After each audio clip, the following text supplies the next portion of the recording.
This is a Dynamite Network podcast. Superhero fans, this is it. Black Friday and Cyber Monday week are here, and oldglory.com is the place to gear up for the holidays. They've got thousands of official Marvel and DC t-shirts, hoodies, and gifts ready to ship the same day, so you can find something for every hero on your list, or yourself. This week, you get 15% off everything in the shop when you use the promo code DUEL at checkout. That's right, DUEL as the promo code for the best deal of the year. Shop now before heroes and villains alike sell out at oldglory.com.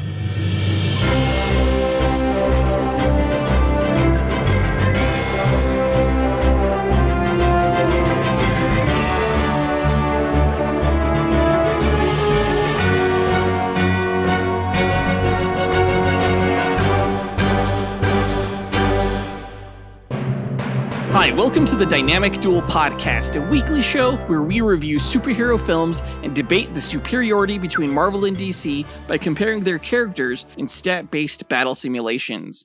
I'm Johnny DC. And I'm his twin brother, Marvelous Joe. And in this episode, we are doing a duel between two classic and classic-looking DC and Marvel villains, Vandal Savage against Sebastian Shaw. Yeah, we didn't think that we were actually going to get to this duel episode, but we had a few openings, largely because we won't be reviewing Wonder Man before the podcast ends in mid-January, because Wonder Man got pushed back. So yeah, that left the opening. I'm really glad to be squeezing in Sebastian Shaw into one of these duels, because he's a total badass X-Men villain, and I thought he was done really well in the X-Men First Class film played by Kevin Bacon. Yeah, and Vandal Savage is a really prominent DC villain who I'm surprised we haven't gotten to yet. He was the main antagonist of Legends of Tomorrow Season 1. But, he's also shown up pretty much all over DC media, including being the main villain of several animated films. Yeah, like Justice League Doom. Or Suicide Squad Hell to Pay. But before we get into that duel, we're going to break down the comic book movie news from the past week, of which there wasn't movie news, but there was comic book news, in that this past week was the release of the Batman Deadpool crossover comic book that featured new DC and Marvel crossover stories that we're going to talk about. As always, we list our segment times in our episode description, so feel free to check out the show notes if you want to skip ahead to a particular topic. Our artificially intelligent duel simulator, AJ9K, has a quick message for our listeners, so listen up. Why, hello there. Do you want even more from this podcast?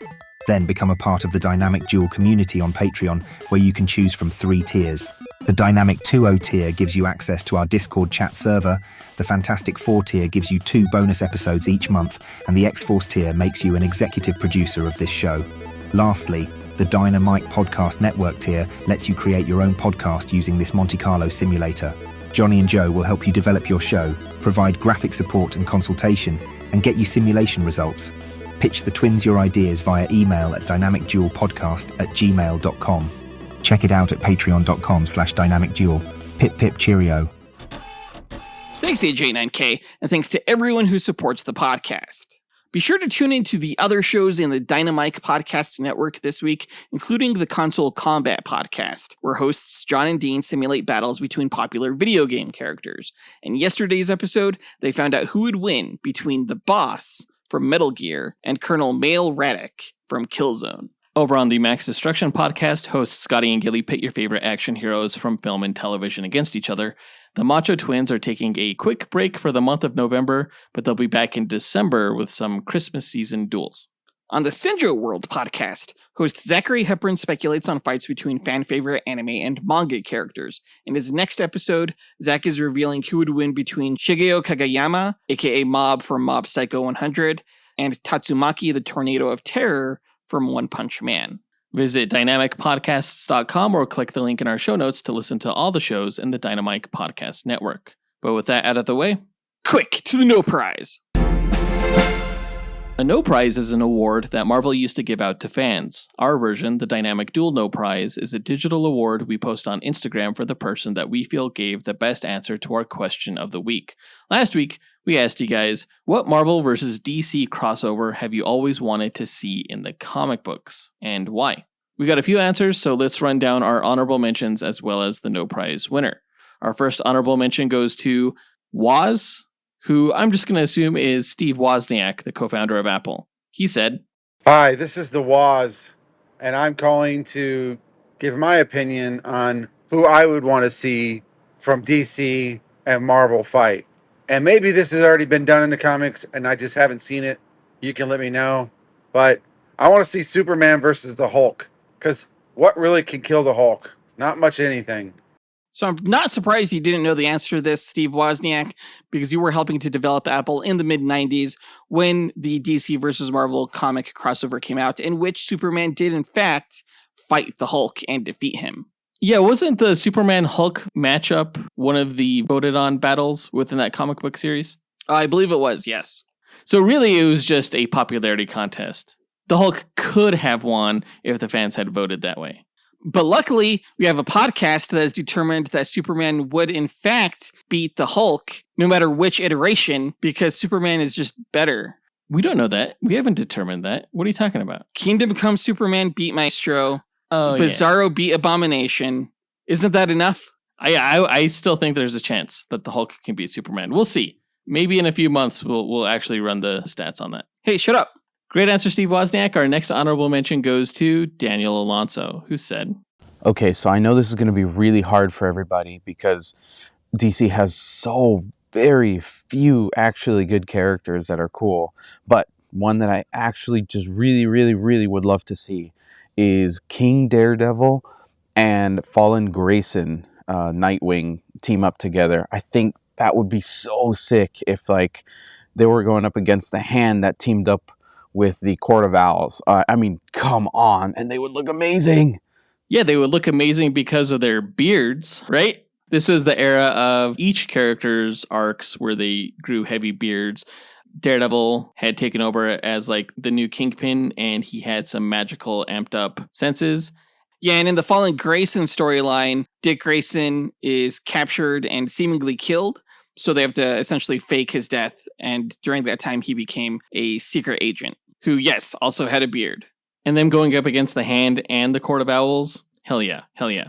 Great answer, Daniel Alonso. Our final honorable mention would go to By Dear Bangora, but unfortunately the audio was too quiet to make out, but we still want to say thank you for calling in.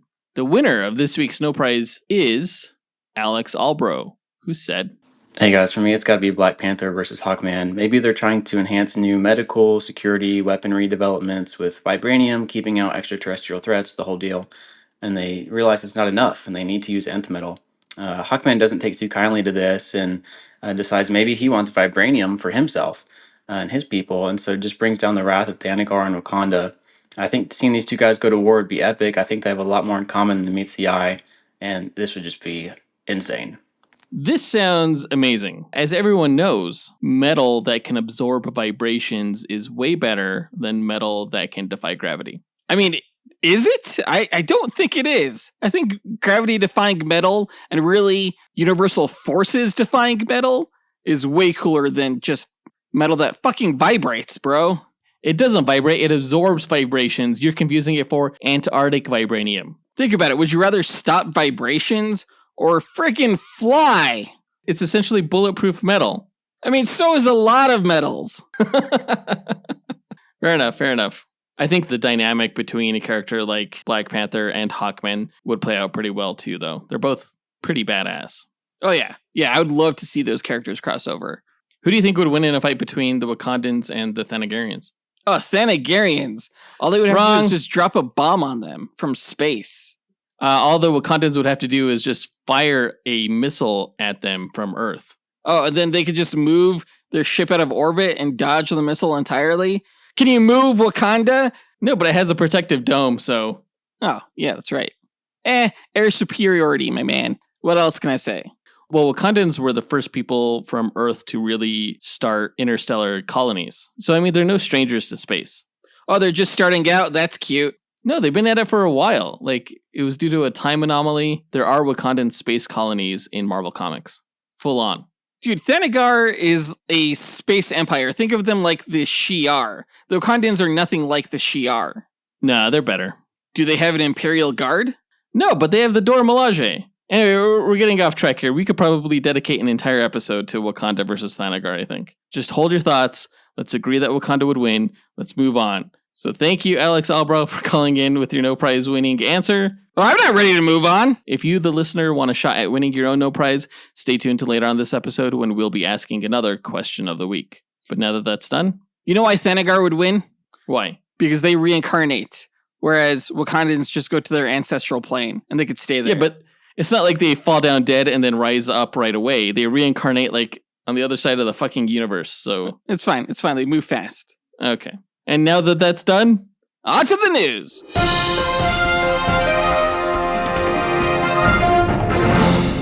All right, last week we talked to you guys about the digital comic books that Marvel and DC released that were crossovers for Thor and Shazam and The Flash and Fantastic Four.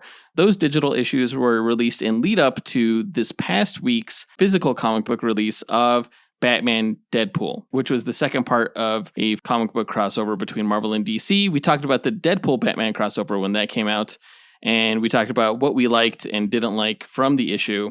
I do have to say that the DC series of stories didn't blow me away like the Marvel one did. Like I was a huge fan of the Deadpool Batman crossover story written by Zeb Wells. I was a big fan. Grant Morrison wrote this issue's Batman Deadpool crossover. And, you know, Grant Morrison he's a legend. He's really talented.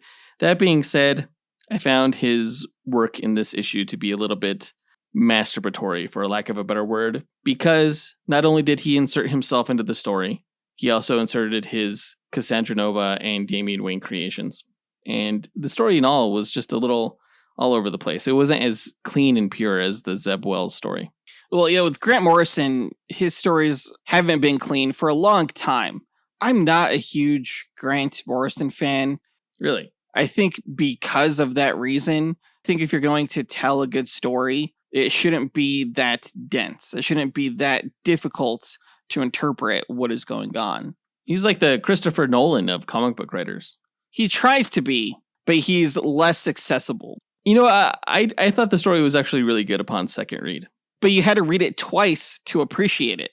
Sometimes that's just the case with like nonlinear storytelling. There are a lot of stories out there that I enjoy more upon second read or second rewatch.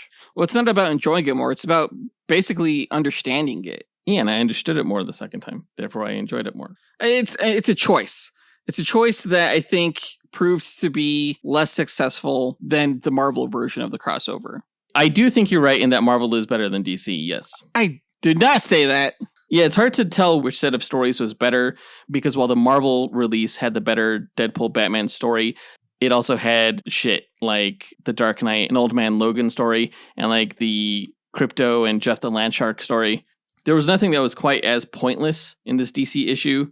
In addition to the Batman Deadpool story, we also got Constantine meets Doctor Strange, Nightwing and Laura Kinney's Wolverine, Harley Quinn and the Hulk, and Static versus Miss Marvel. And I enjoyed all of those, except for maybe the Harley Quinn Hulk one. I was expecting more from that, although I don't know why. Yeah, that was my least favorite too. The rest were fine. Overall, a decent effort. And the last comic, my favorite, was the Wonder Woman Captain America story. And this one, I would say my favorite was the Nightwing Wolverine one. That was good. I also really liked the Static Miss Marvel one. It was really short, but it was nice to see the parallels between the two characters. I'll leave it vague there. We highly recommend visiting your local comic book store and picking up a few issues of Deadpool Batman and Batman Deadpool. Take advantage of this historical moment while you can, folks. It only happens once every few decades. I mean, I hope they do more crossovers. I'm actually really loving this Infiniverse, or whatever they want to call it, where the two universes join together. And next time, they better do a Hawkman Black Panther story. That would be cool. I would also accept a Black Panther Aquaman story. Oh, that'd be cool too. For sure. But speaking of comic book crossovers within this issue, that brings us to our question of the week. What was your favorite story within the Batman Deadpool crossover comic, and why? This is for the comic book readers out there. Those of you who picked up and read the issue, go ahead and record your answer at dynamicduel.com by clicking on the red microphone button in the bottom right-hand corner of the screen, which will prompt you to leave us a voicemail. Your message could be up to 30 seconds long, and don't forget to leave your name in case we include you on the podcast. We'll pick our favorite answer and award that person a Dynamic Duel No Prize that we'll post to Instagram. Be sure to answer before November 29th.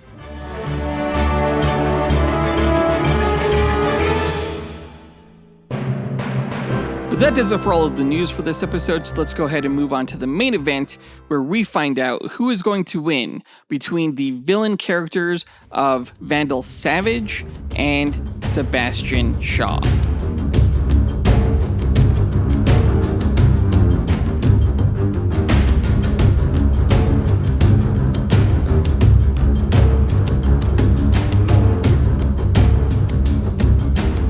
Okay, Vandal Savage versus Sebastian Shaw. Now, for the longest time, I didn't really know who we could pit Vandal Savage against, considering his main power is essentially that he's immortal. He has something of a healing factor as well, but I couldn't figure out who a good analog would be against him until one of our executive producers, Devin Davis, suggested pitting him against Sebastian Shaw, largely because of how the characters look. They both look very, I guess you could say, Victorian.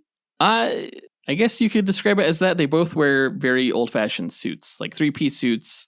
It's part of the wardrobe for the inner circle of the Hellfire Club, of which Sebastian Shaw is one of the leaders, traditionally. He's known as the Black King, because all of the inner circle members are named after chess pieces. Yeah, they have an interesting wardrobe. Like, the guys dress up like they're from 1800s Britain, and the women dress up in lingerie. What is going on there? I don't know. It does seem like a double standard, if I must say. Of course, we did a duel with the White Queen, Emma Frost, against Poison Ivy quite a few years ago, and that was a fun episode. You guys should definitely go check that out if you want to learn more about the Hellfire Club. We also did a duel between Mastermind of the Hellfire Club and Psycho Pirate, where we also delved into that club's history. Vandal Savage has been a part of a number of teams, which I'll break down in the character's backstory. But first, to explain the methodology behind our duels, let's go to our sentient duel simulator, Alfred Jarvis 9000. AJ9K, tell our listeners how you go about determining a winner in our duel matchups. Yes, of course, sir. The way I determine a winner between the contestants is by running 1,000 Monte Carlo simulations using the character's statistics. A Monte Carlo simulation is a probabilistic model used to determine outcomes through random sampling. In this case, I randomize the statistics along a normal distribution as a way to simulate the many variables that can occur during battle. The stat parameters are based on the official Marvel power grid, from which the DC characters' statistics are extrapolated. Additional stat categories are included, such as range, damage potential, versatility, and perception, in order to create a more detailed and accurate simulation. The results of the 1,000 simulations provide a percentage of wins for each character. The contestant with the higher percentage is declared the victor, as they have a higher probability to win any given battle. In an equitable pairing, neither character should win 100% of the matches. The comic book stories have shown that there's even a way for Batman to defeat Superman, so the confidence rate of my method falls in line with the precedents that have been established in the source material. My mathematical simulations are without subjectivity or bias. Feats are not the sole consideration, nor are fan votes tabulated for determination of the winner. Thanks, AJ9K. Before we run the simulations, though, we like to break down each of the characters' histories and abilities before improvising a scenario on how we imagined one of the 1,000 simulations would play out beat for beat. And it's my turn to go first with the DC character's backstory, so let me tell you all about Vandal Savage. Now, Vandar Og was born roughly 50,000 years ago as the chief of the Cro-Magnon blood tribe. As a young hunter, he witnessed a glowing meteor crash to Earth. Exposure to its radiation, later understood to contain microscopic tektites, dramatically increased his intelligence, halted his aging, and made him effectively immortal. A rival caveman of the Bear tribe claimed a fragment of the same meteor as an amulet and became the Immortal Man, destined to reincarnate endlessly and oppose Vandar throughout history. Over the centuries that followed, Vandar adopted many names and roles. At times he acted openly as warlord, king, conqueror, or pharaoh. At others he served as advisor, strategist, or manipulator behind the scenes. He claimed numerous historical identities, though many were exaggerations meant to magnify his legend. His immortality allowed him to gather knowledge of warfare, politics, culture, and science across multiple eras, and his mastery of strategy made him a recurring architect of upheaval. In ancient Atlantis, Vandal founded a secret society known as the Children of Light, whose influence helped destabilize Atlantean power. Before the continent sank, his followers spread across the world as the Illuminati. In Egypt, he ruled as Khafre, until Nubu the Wise forged a mystical symbol of power to overthrow him, beginning a conflict that echoed through their incarnations. In Europe, Asia, and the Mediterranean world, Vandal served or opposed leaders ranging from Napoleon and Bismarck to Genghis Khan. Across the ages, he repeatedly clashed with reincarnating enemies such as Prince Khufu and Shayera, later known as Hawkman and Hawkgirl, and with the Immortal Man and Resurrection Man, whose Tektite-linked powers mirrored his own. His immortality was imperfect, however. The Tektites healed wounds but also preserved an early intestinal cancer, causing periodic agony throughout his life. To survive catastrophic injuries or organ failure, he periodically relied on descendants whose genetic material could restore failing tissues. As civilization progressed, Vandal Savage continued shaping events from the shadows. In the 20th century, he confronted the Justice Society of America, beginning a recurring rivalry with the Green Lantern Alan Scott, who you can learn more about in our Green Lantern vs. Iceman Duel episode. When the Justice Society retired in the 1950s under pressure from the House Un-American Activities Committee, Savage helped engineer political pressure to force their withdrawal, clearing the stage for later plans. As superheroes re-emerged, Vandal expanded his operations with scientific research, funding projects through shell organizations and adopting new identities. Under aliases such as Burt Villers, he confronted Wally West, the Flash, who exposed Savage's involvement in experiments and illegal dealings. Savage pioneered the super-speed drug Velocity 9, distributing it through criminal networks with the intent of creating an army of addicted supercriminals. The drug caused rapid aging and strokes, and the Flash dismantled the operation. You can learn more about Wally West in our Flash vs. Speedball episode.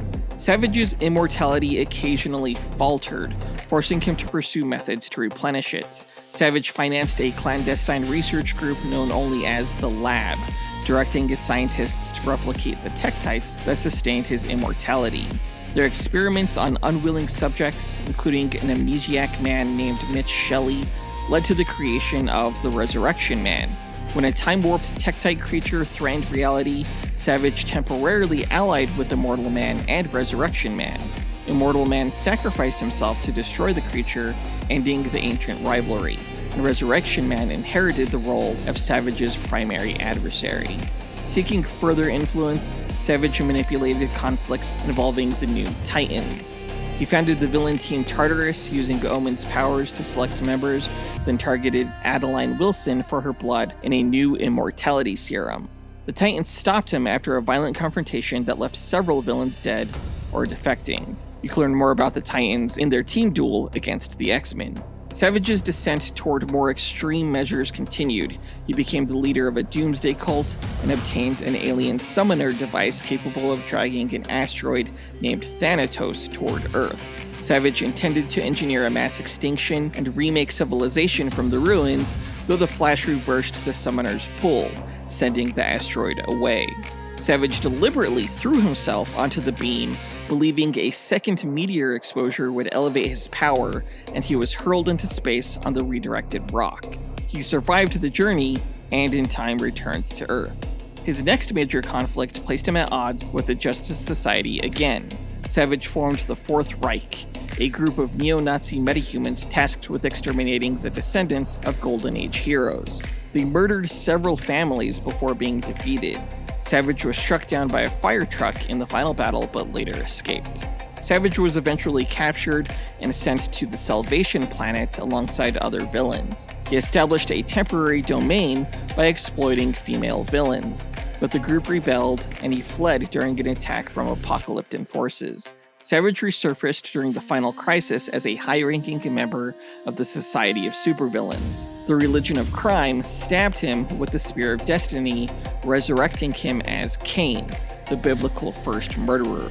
As Cain, Savage overpowered the Spectre and separated him from his host before being stopped by the Question. The Spectre branded Savage with the mark of Cain, condemning him to wander the Earth, reviled, and unable to hide the mark.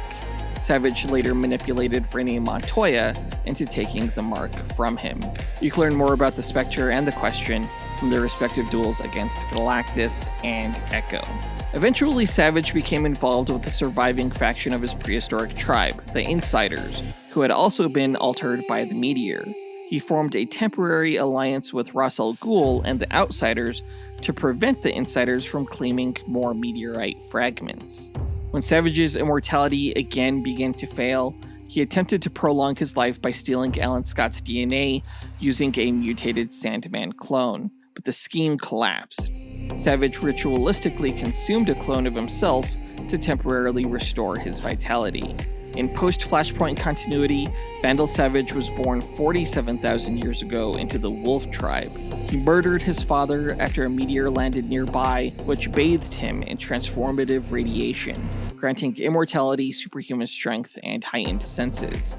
Members of the Bear tribe exposed to the same meteor became fellow immortals, forming the Council of Immortals.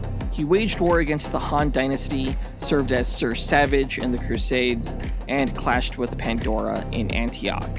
Savage joined the Demon Knights after the fall of Camelot, fighting alongside Etrigan, Madame Xanadu, and the Shining Knight.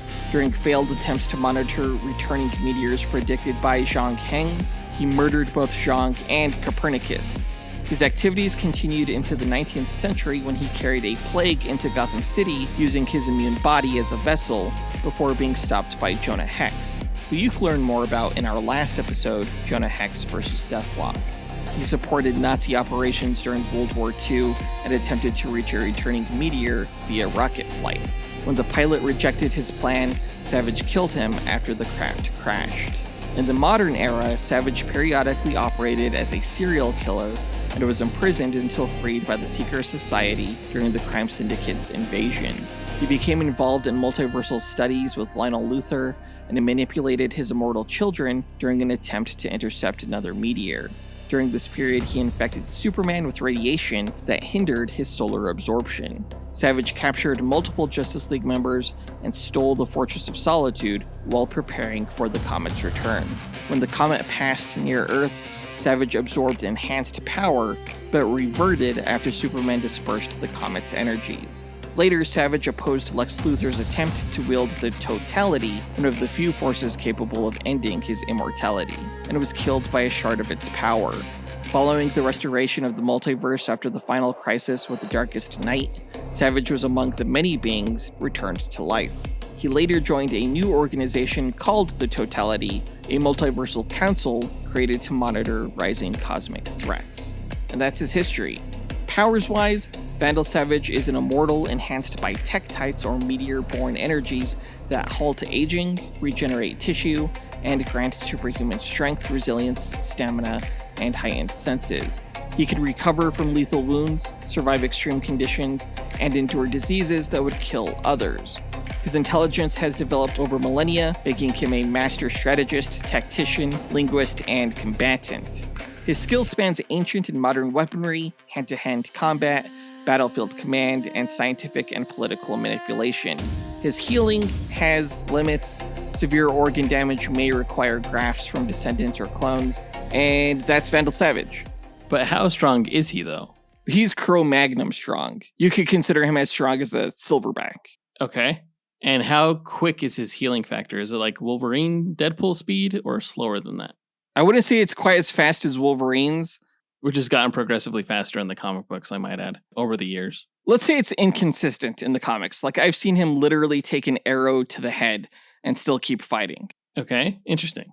You know, his origin reminded me a lot of Ulysses Bloodstone's from the comic books, who is the father of Elsa Bloodstone. I don't know if you remember his origin from her duel against Frankenstein. Vaguely. I'm not sure who came first, but I'm just going to say that Vandal Savage is a huge ripoff of Ulysses Bloodstone, and no, I'm not going to fact check that. Vandal Savage has been around since 1943, so I feel like that's a bold claim. I stand by what I said. Would you stand by it if you found out that Ulysses Bloodstone first appeared in 1975? Yes, I would. Okay. But enough about Bloodstone, let me go ahead and tell you all about the X-Men villain, Sebastian Shaw. Sebastian Shaw was born in Pittsburgh, Pennsylvania, where his father Jacob had settled after fleeing the United Kingdom. Jacob had spent years working in secret for the geneticist Mr. Sinister, whose experiments on mutants convinced Jacob that Sinister posed a danger to his family. You can learn more about Sinister in his duel against the Ultra Humanite. Wanting a different life for his son, Jacob escaped Sinister's control and tried to raise Sebastian in America, far from that influence. Despite this effort, the two lived in deep poverty, and Sebastian worked in a steel mill from a young age to help support himself and his father. Despite their circumstances, Jacob pushed him toward education, and Sebastian excelled academically. After Jacob's death, Sebastian received a full scholarship to the Stevens Institute of Technology in New Jersey. But celebrating this achievement led to disaster. A group of wealthy young men, angry that someone from a poor background could attend such a prestigious school, cornered and beat him. The trauma of this attack triggered his mutant power for the first time. Sebastian discovered he could absorb the force of physical impacts and convert the energy into strength, allowing him to overpower his attackers. At college, Sebastian devoted himself to engineering and business. After graduating, he quickly became known as a genius with a remarkable talent for understanding economics and technology. He founded Shaw Industries, a company that grew rapidly through defense contracts and munitions development. By 30, he was a millionaire, and by 40, he was a billionaire. During these years, Shaw also became romantically involved with a woman named Lord Chantel, a mutant teleporter, and he began raising a boy named Shinobi as his own. Shaw's wealth drew the attention of the Hellfire Club, which was an elite society of influential business and political leaders. Its public reputation was one of luxury and exclusivity, but many members belonged to a secret leadership group called the Inner Circle. Shaw accepted the invitation to join and soon became the Black Bishop. His partner Lords distrusted the club, fearing it would corrupt him, but Shaw saw opportunity and ignored her concerns. Within the Inner Circle, Shaw worked alongside Emma Frost, Harry Leland, Donald Pierce, and the White King, Ned Buckman. The White King had the Hellfire Club financially support the Sentinel program under the cover of scientific research. In reality, the Sentinels were anti-mutant robots designed to hunt and kill mutants. You can learn more about them in our Amazo vs. Bastion Duel episode. When Shaw discovered the truth about Sentinels, he confronted Buckman, but the White King betrayed him and sent Sentinels to eliminate Shaw and his allies. During the attack, Lords died protecting Shaw. Grief-stricken and furious, Shaw and Emma Frost turned on the Inner Circle. Using Emma's telepathy, they forced Buckman to kill the other members and then himself. Shaw then declared himself the new Black King of the Hellfire Club, and Emma Frost became the new White Queen. You can learn more about Emma Frost in her duel against Poison Ivy. As Black King, Shaw worked to expand the club's influence over world politics and corporations. He used Shaw Industries to build and control Sentinel technology, believing it was safer for mutants if he held power over the machines rather than leaving them in the hands of anti-mutant forces. Shaw also courted powerful figures like Senator Robert Kelly and Henry Peter Gyrick, pretending to be a human supremacist to allay suspicion while advancing his own plans. He also attempted to recruit Namor of Atlantis as the Hellfire Club's White King. Namor refused, and Shaw's retaliatory use of Sentinels against Atlantis created a lasting enemy. You can learn more about Namor in our Aquaman vs. Submariner Duel episode. Shaw's ambitions soon collided with the X-Men. Through one of the club's assassins, he planted surveillance devices in Xavier's mansion, allowing the Hellfire Club to track new mutants as soon as Cerebro detected them. The club attempted to recruit or capture new mutants such as Kitty Pryde and Dazzler, leading to direct confrontation between the Inner Circle and the X-Men. During this conflict, Mastermind manipulated Jean Grey, not realizing she was actually the Phoenix Force. When Phoenix broke free of his control, she fought back with devastating power, forcing Shaw and the Inner Circle to retreat. You can learn more about Professor X and Jean Grey in their respective duels against the Chief and Raven. The Hellfire Club later fought alongside the X-Men against the future Sentinel Nimrod. During the battle, Harry Leland used his gravity powers to send Shaw crashing into Nimrod at incredible speed. The attack destroyed Nimrod, but the exertion killed Leland, leaving Shaw without an ally in the Inner Circle. Not long after, Magneto joined the club as the new White King. He, the Black Queen Selene, and Emma Frost, the White Queen, voted to remove Shaw from power, citing his reckless support of the Sentinel program. Shaw attempted to rebuild his influence, but his adopted son Shinobi attacked him, phasing a hand into his chest to induce a heart attack, and then blowing up Shaw's chalet. Although presumed dead, Shaw survived and later resurfaced, allied with Holocaust, a destructive mutant from another timeline, to capture X-Force. However, the plan failed when Cable freed his team, whom you can learn more about in our Outsiders vs. X-Force Duel episode. Shaw next pursued the Elixir Vitae, a substance he believed could cure the Legacy virus, which was a disease that was lethal to mutants, which you can learn more about in our Beast Boy vs. Beast Duel episode. Shaw later regained control of the Hellfire Club and worked to rebuild the Inner Circle by turning the New York branch into a nightclub for gathering secrets from wealthy patrons. He recruited Miss Sinister, a female clone of Mr. Sinister, and attempted to manipulate Wolverine's son, Daken. Emma Frost eventually recovered the memories of her past connection with Namor and blamed Shaw for the Sentinel strike that had destroyed Atlantis. She struck a deal with Namor. If she removed Shaw permanently, Namor would pledge to defend mutant kind as his own people. Emma lured Shaw into a trap, telepathically incapacitated him, and rather than killing him, secretly transported him to Utopia, which was the X-Men's island headquarters off the coast of San Francisco. There, she had him placed in the X-Brig, which was an underwater prison facility that the X-Men used to confine dangerous mutants. For a time, Shaw remained imprisoned, his whereabouts unknown to most of the mutant community. Emma eventually decided that keeping Shaw was too dangerous and had Shaw released, using her telepathy to wipe his memories and leaving him unaware of his identity or any past crimes. Months later, Shaw was found in Pakistan and taken to the Avengers Academy, where he was placed in a special cell that absorbed kinetic energy. Shaw escaped by repeatedly striking himself with a book to build enough power to break free. He eventually regained his memories and returned to the Hellfire Club. When the Terrigen clouds released into the atmosphere by the Inhumans began killing mutants, Shaw allied with Magneto. However, his involvement with a genetic modification and mutant-creating drug called Mothervine backfired.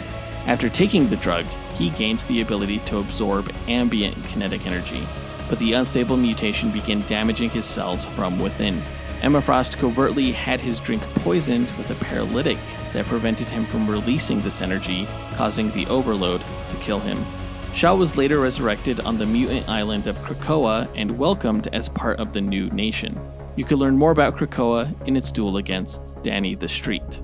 Shaw earned a seat on the Quiet Council as the Black King of the Hellfire Trading Company, which was responsible for the global distribution of Krakoan medicines. Determined to regain influence, he attempted to install his resurrected son Shinobi as the Red King, but Emma Frost countered him by appointing Kitty Pryde in that role. Shaw orchestrated Kitty's murder, believing she could not be resurrected, but she returned after several attempts. When Emma Frost learned the truth by reading the memories of Kitty's pet dragon Lockheed, she and Kate brutally punished Shaw, leaving him temporarily crippled. Shaw eventually recovered, but his power struggles within Krakoa continued until its eventual downfall. And that's his backstory. Powers-wise, Sebastian Shaw, the Black King, is a mutant with the ability to absorb kinetic and thermal energy, converting it into superhuman strength, speed, stamina, and healing ability. Even bladed attacks against him result in only superficial scratches because of his ability to sap the blade of all its thrusting and cutting energy. He is a formidable hand-to-hand combatant, a cunning strategist, and a gifted engineer and economist. His weakness is that his absorption ability does have a limit, and if he overloads on energy, he can pass out if he does not exert it. And that's Sebastian Shaw. Okay, so both of these guys have healing factors. And strength, yeah. Although Sebastian Shaw's strength has to develop, but he can absorb kinetic energy, which is something that Vandal Savage doesn't have. I don't know how Vandal Savage is going to hurt him, because punching Shaw is like punching someone in your dreams, right? Like you punch him as hard as you can, and it's like hitting a mattress. Well, this should be a fun speculation. No wonder we haven't used this character yet. Good luck.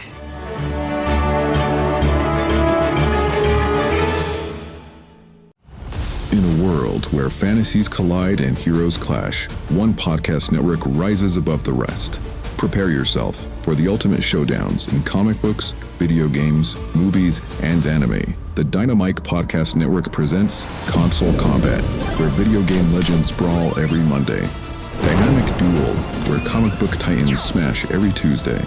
Max Destruction, where TV and action heroes battle every Wednesday. And Sendro World, where anime champions clash every Thursday. Join us as we speculate on the matches and, armed with the power of mathematical simulations, discover who will emerge victorious. Visit dynamicpodcast.com, where we settle the debate and settle the score. Superhero fans, this is it. Black Friday and Cyber Monday week are here, and oldglory.com is the place to gear up before the holidays. They've got thousands of official Marvel and DC t-shirts, hoodies, and gifts ready to ship the same day, so you can find something for every hero on your list, or yourself. This week, you get 15% off everything in the shop when you use the promo code DUEL at checkout. That's right, DUEL as the promo code for the best deal of the year. Shop now before heroes and villains alike sell out at oldglory.com. Now that we've got their histories and abilities out of the way, let's speculate on how one of the 1,000 simulated matches will go. The winner is determined by simulations, not the speculation, but it's fun to imagine how this fight could play out. AJ9K, what are the rules of our speculation? Well, I should say there are no rules, other than the characters have no prior knowledge of the other going into the fight. All they are aware of starting out is that the other character is a threat that needs to be eliminated. For the speculation, the contestants will begin approximately 50 meters apart in a nondescript environment that will have no bearing on the match itself, as no environmental statistics are considered in my simulations. The contestants must earn victory on their own merit. All right, then let's get into it. Vandal Savage and Sebastian Shaw meet on the battlefield. Who goes first? I'm going to say that Sebastian Shaw goes first by kneeling down and punching the ground with his fists like as hard as he can in order to build up his kinetic energy reserve. And since he also spends most of his mornings punching walls, or he'll have his security team beat the shit out of him, we'll see he starts this match off at around 10% peak power. Okay. So right off the bat, he's at least as strong as, a gorilla who can lift 2 tons. Well, I'm going to say that Savage, he sees Shaw punching the ground, and just from his historical experience, deduces Shaw's ability of kinetic energy storage. All right? Okay. And that's when he's going to twist a jewel knob that's atop his walking cane, and that's going to cause it to emit a blinding flash, which is going to blind Shaw. And when he's done blinking away the spots from his eyes, Savage is already behind him, and Savage is going to taser Shaw in the back of the neck with the tip of his cane, just overloading him with millions of volts of electrical energy. Millions of volts? Yeah, way too much for him to absorb. No.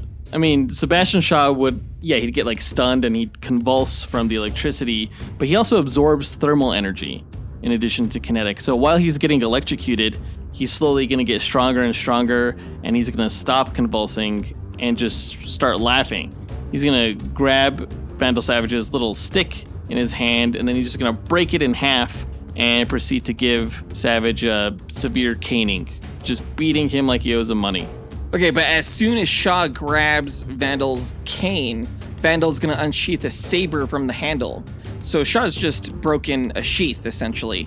And while he attempts to beat Vandal with that, Vandal is gonna calmly deflect all of his attacks, slicing the cane halves up in Shaw's hands, and he'll finish off by slitting his throat as well. Well, I mean, like I said, the blade would only leave a superficial scratch across Shaw's neck because his skin would sap the saber of all of its kinetic energy as it made contact. So, again, all you're doing is powering up Shaw. At this point, he's probably at 25% power because of the electrical attack. So he's just going to stomp toward Vandal Savage, keeping his opponent on the back foot. He's going to straight up smack the sword out of his hand and then grab Vandal Savage, lift him up in the air, and just powerbomb him onto the ground, right onto his head, which causes Vandal Savage's neck to break. I mean, Savage, his bones are pretty thick and durable. I don't think it would paralyze him or anything. Plus, he'd heal right away. And to give him the chance to do so, as he's on the ground, he's going to pull out a pen that he kept in his pocket, and that's a sonic emitter. So while Shaw is covering his ears with his hands no, my freaking ears, that's when Savage is gonna straight up shove that pen up Shaw's nose and unleash the acid ink within it, just dissolving Shaw's head from the inside. What the fuck? How many gadgets does Vandal Savage have? He's like fucking James Bond or something? What's going on here? Yeah, he's like the ultimate James Bond in a way. Stop making shit up. Dude, I'm not. He literally invents all kinds of stuff. He invented the knife. He invented fire. Like, he's always prepared with some kind of gadget. Whatever. Okay, the sonic pen would hurt Shaw's ears, yes, but the sonic vibrations from it, once again, would power him up. So when Vandal Savage goes to stab him up the nose with the pen, Shaw just grabs him by the wrist and straight up rips his whole damn arm off. Okay, I mean, that's fine.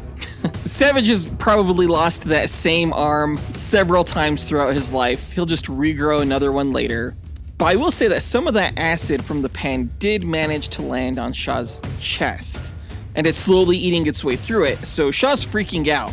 And while he is, Savage is gonna remove his belt and garrote Shaw from behind with it, strangling him to death with his one arm. For some reason, when you said Savage removed his belt, I thought you were going to say he's going to give Shaw an ass whooping. I was like, that would have been awkward. Anyway, Shaw can't absorb acid. It would hurt him, and he can also be suffocated. But like I'm saying, he's so strong by this point, as Savage is trying to strangle him, Shaw would just grab the belt around his neck and rip it in half. And then he takes that belt and does give Vandal Savage an ass whooping before straight up ripping his spine out of his body. Match over. But dude, how is he gonna do that with the acid still eating at his chest? Like, by this point, his organs are exposed. That was really strong acid. It was just a little splash that got on him of acid. He'll be fine. I mean, did I also mention that Savage's saber blade from his cane was laced with poison? Because it was. So that poison entered the superficial cut on his neck and has been slowly sapping away Shaw's strength this whole time. So after Shaw rips the belt, he just pukes and dies. Well, yeah, poison changes things. I'm going to say that, Savage's poison barely got in Shaw's system. It didn't really affect him in enough time to prevent Vandal Savage's ass whooping and getting his spine ripped out. There you go. Okay, so it was just a little poison that affected him, a little bit of acid. Come on. Shaw's just too strong. I don't know what to tell you. But we could go ahead and leave the match there. Either Sebastian Shaw gets poisoned early in the match by a poison-laced blade and therefore succumbs to it and dies, or the poison doesn't affect him that much because he doesn't get enough in his system and he rips Vandal Savage's spine from his body. Let's go ahead and input the character stats, run the simulations, and find out which of these scenarios is more likely to happen when we come back with a winner. AJ9K, hit it. Inputting data, running calculations, processing results, simulations complete. I actually really like this matchup. Like, I was intrigued by it when it was pitched, but having gone through it, Vandal Savage had more going for him than I thought he would against Sebastian Shaw. Yeah, I thought this was going to be an easy win for Sebastian Shaw, considering that he's actually superpowered. Well, I mean, Vandal Savage is actually superpowered too, but not to the full potential that Sebastian Shaw can reach. So I was going in this fairly confident, and then just statistically, Vandal Savage is pretty impressive. So I'm less confident now. We'll say that. I think this will be a closer match than I ever wanted it to be. Well, I mean, from a stat perspective, Sebastian Shaw has the capability of being much more of a physical powerhouse than Vandal Savage. When it came to stats like speed, durability, strength, and even damage, the edge went to Shaw. But on the other side of the spectrum, we found that Vandal Savage was a better fighter. He had slightly more range just because of the gadgets he carries. He's smarter. He's more perceptive since he has enhanced senses. And overall, just a bit more versatile. I don't think he should come into this match with any gadgets. I was never told that he would have gadgets. Tell that to all of the superheroes he goes up against who don't expect him to pull out gadgets. I have receipts, sir. I have receipts. All right, whatever. So considering all of the stats that were run, who do you think is going to come out on top? I still think it's going to be Sebastian Shaw, but I think it's going to be really close, basically a coin toss. And really, this should have been a curb stomp on behalf of Sebastian Shaw, but it's going to end up being probably, a coin toss. Although, you know what? Instagram disagrees with me, so maybe people out there know something I don't, because 68% of our poll takers on Instagram sided with Vandal Savage over Sebastian Shaw. I think Vandal Savage just has a cooler look to him. Like, he actually pulls off that Victorian era look, whereas Sebastian Shaw does not. What are you talking about? You don't have any clue what you're talking about. The fact that Vandal Savage won the poll does scare me, though, because I would have thought that Sebastian Shaw would have won the popularity contest, at least, considering that he was played by Kevin Bacon in one of the greatest X-Men films that has been made. Well, let's find out who won the match. AJ9K, the results, please. Here you are, sir. The winner of the matchup between Vandal Savage and Sebastian Shaw is Vandal Savage, baby. What? He won 593 of the 1,000 simulated matches, or 59.3% of the time, compared to Sebastian Shaw, who only won 40.7%. So that wasn't even a coin toss. No, Vandal Savage won handedly, which would have been surprising to me prior to us doing the stats. And I don't even think I mentioned, we accounted for Sebastian Shaw being at his strongest in these stats. The power level he's not always at. I was supposed to win this entire month of November. And, Were you? Yeah, I was supposed to. Well, looks like that didn't happen, did it? Universe owes me for not coming through on this, for sure. Universe doesn't owe you shit. You know what I'm thankful for this Thanksgiving?